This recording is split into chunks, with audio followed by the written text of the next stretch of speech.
So raise up your glass, here's to brand new beginnings, and leave in the past all the things that are ending. 'Cause tomorrow will bring us a new morning sun.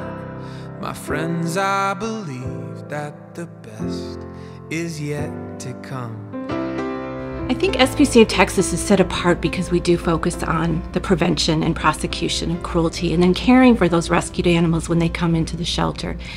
And that is a big mission. These animals are really the most vulnerable animals that are in our community. They're the ones that are forgotten, they're the ones that are neglected.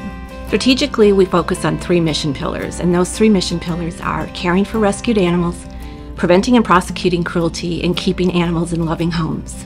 We see over 1,000 investigative cases across North Texas in a year, and we will take in this year alone over 1,200 animals that are coming in from cruelty or neglect. Daisy came to us as 1 out of 9 animals that came from a cruelty case in Van Zandt County, and the animals were being kept in terrible cages, too small cages. They didn't have fresh water. Their water had, mosquito larvae in it. They had very little access to food. And so Daisy was one of those that came in. The ACI team has got to be very stoic and very by the book when they're out there, because we want to make sure that we do it right and we respect the owners and we get the animals out of there in a respectful way. Well, Daisy, life started. Her beautiful new life started, the minute she drove off that property and the minute she got to the SPCA of Texas and her care started. And there was, extreme medical care that needed to be given to these animals. These guys were very happy and wanting the love that we were ready to give them. When Daisy came back in, we did a complete evaluation, which includes a physical examination of internal and external. She had multiple infections.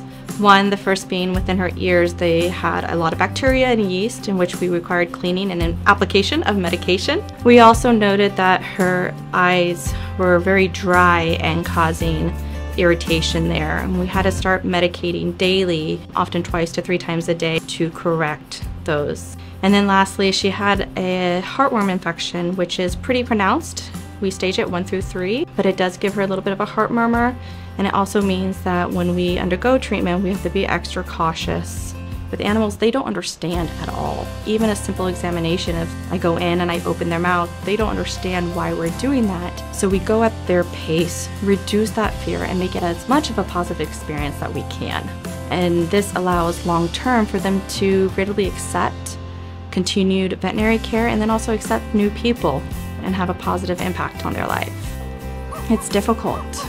When they're enclosed in a kennel, they're not able to move. Their body starts to shut down, their mind starts to shut down. And then now she is here and she is thriving. You wouldn't know that she has stage 3 heartworm disease because she is happy. The SPCA of Texas never gives up and never loses hope. For every animal that comes into the SPCA of Texas, specifically the ones that are coming in from neglect and cruelty cases, they need to learn to trust again. And that's part of the healing process also. Obviously, Daisy is on her path to recovery here. But there are thousands of other animals that are waiting to enter the care of the SPCA of Texas. Your gifts bring healing and they bring hope, not only for Daisy, but for the thousands of animals that will follow Daisy to the SPCA of Texas. I believe that the best is yet to come.